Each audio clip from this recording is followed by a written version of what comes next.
성부와 성자와 성령의 이름으로 아멘. 새만금 생태계 복원을 기원하고 상시의 수유통을 통해서 하느님이 창조하신 이 아름다운 자연이 창조된 그 모습대로 회복되기를 청하면서 이 미사 봉헌하겠습니다. 평화를 빕니다.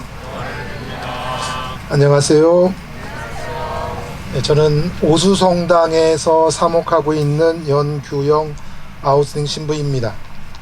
무더운 날씨에도 이렇게 함께 해주신 많은 신부님들과 수녀님들 그리고 신자분들께 감사의 인사를 드립니다.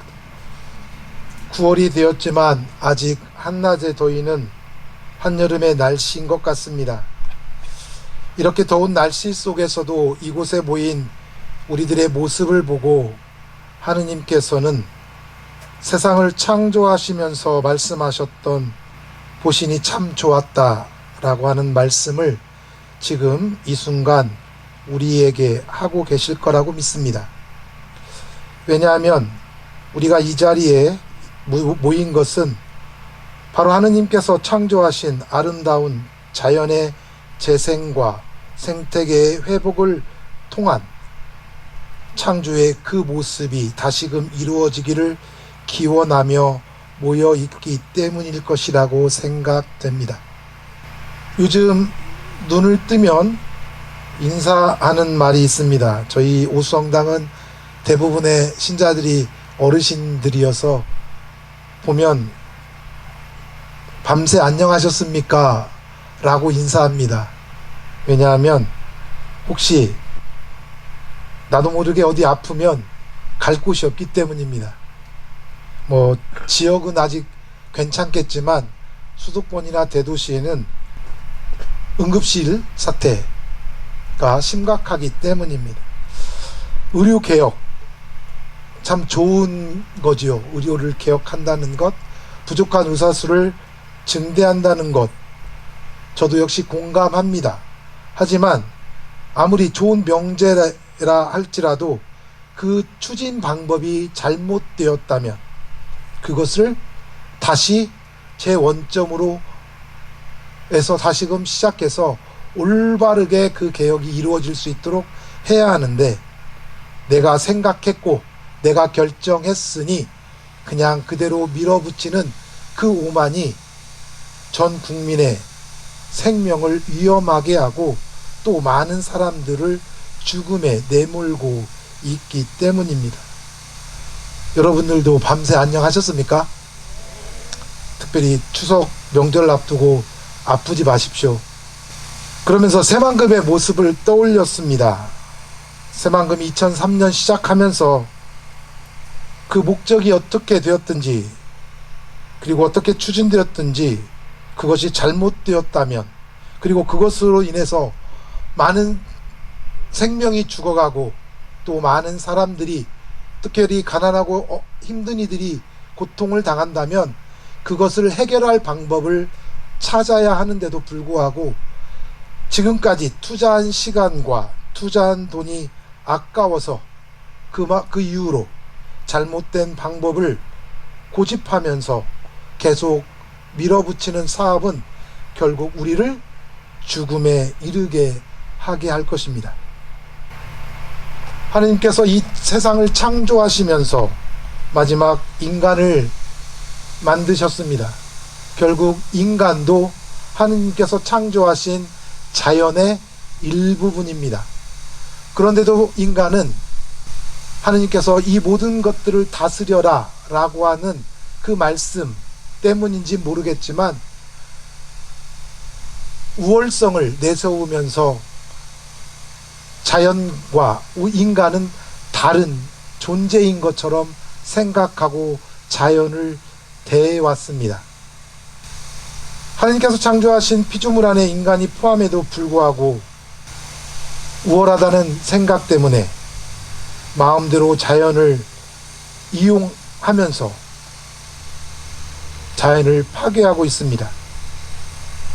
피조물의 파괴는 곧 인간의 파괴를 의미합니다. 오늘 일독서에서 사도 바울은 여러분은 여러분의 자만은 좋지 않습니다 라고 이야기합니다. 인간의 이 자만이 하나님께서 창조하신 생태계를 파괴하고 결국 그것이 오늘날 기후 변화로 인해서 인간이 죽음에 이르는 그 어려운 상황을 겪고 있습니다. 이러한 시기에 그러면 우리는 어떠한 삶을 살아야 하는가?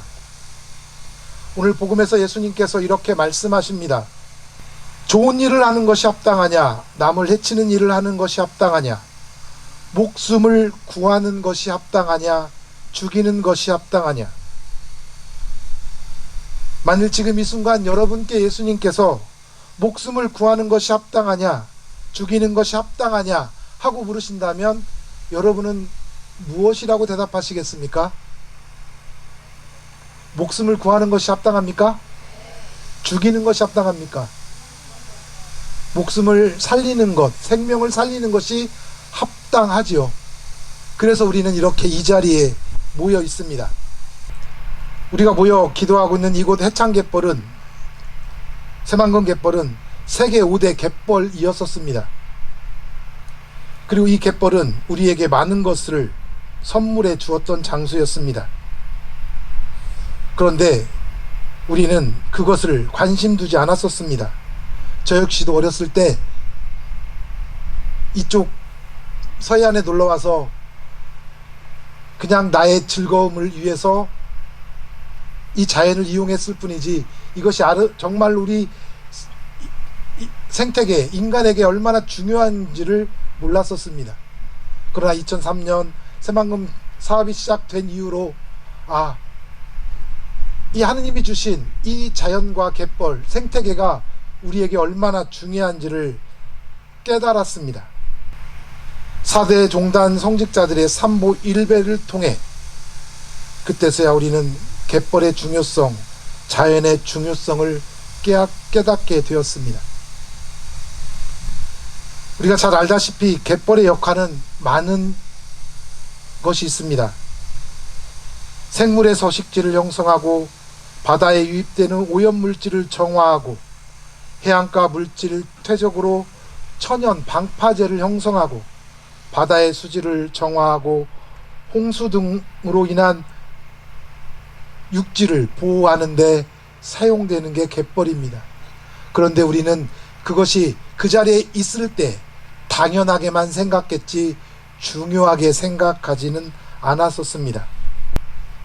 그렇게 우리의 무관심 속에서 사라져갔던 이 새만금의 갯벌이 이제 다시금 우리 곁으로 돌아와야 함을 우리는 깨닫게 됩니다.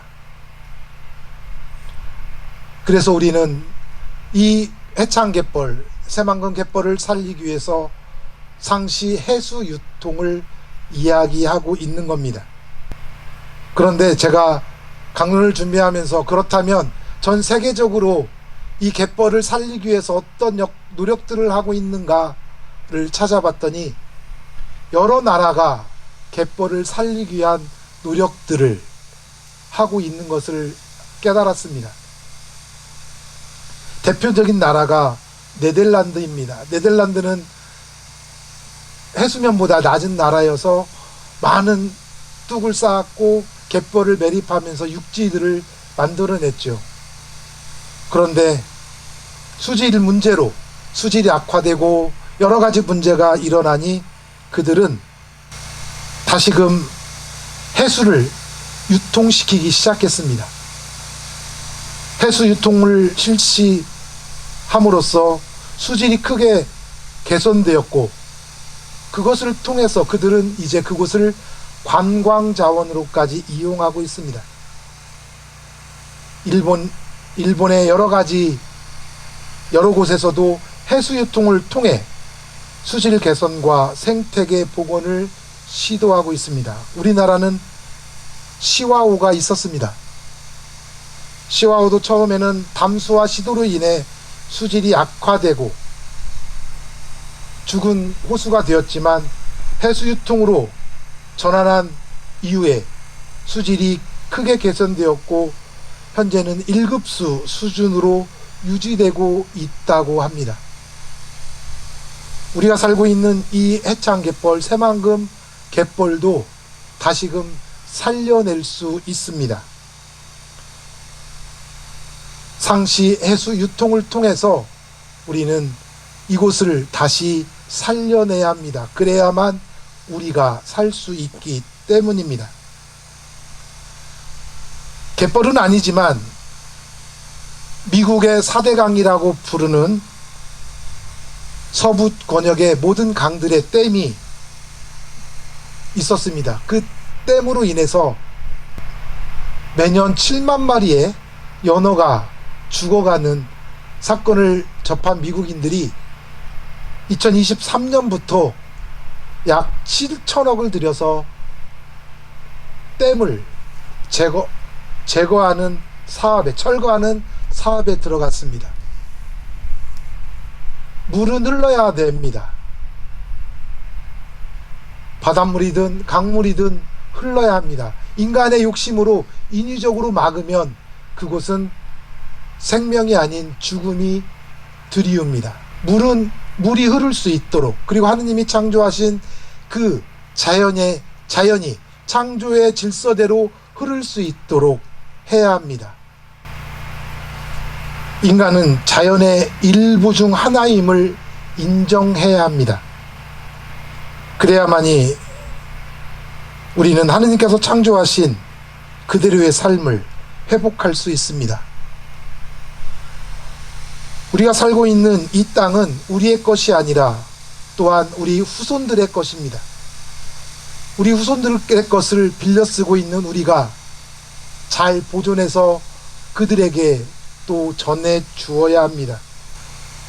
하느님의 뜻을 실천하는 것, 그것이 우리 신앙인의 몫이고 하느님 나라를 위한 길입니다. 하느님의 뜻은 창조된 모든 피조물들이 서로 화합하면서 살아가는 겁니다. 인간이 자연을 지배하는 것이 아니라 인간 역시도 자연의 일부임을 기억하면서 하나님께서 만들어 놓으신 그 모든 피조물과 함께 새로운 창조의 길을 이제 우리는 걸어가야 합니다.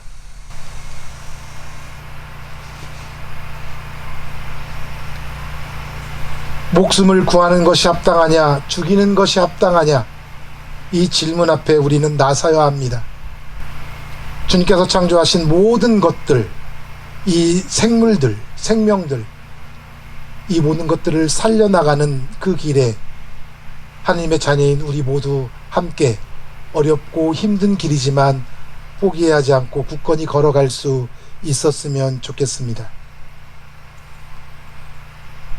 하나님의 뜻을 온전히 이루는 새하늘 새 땅, 모든 것이 창조된 그대로 그 모습대로 살아갈 수 있는 하나님 나라를 지켜나갈 수 있도록, 그리고 또 그러한 삶을 살아갈 수 있는 지혜와 용기를 주시도록 이 비사 안에서 계속 기도드렸으면 좋겠습니다.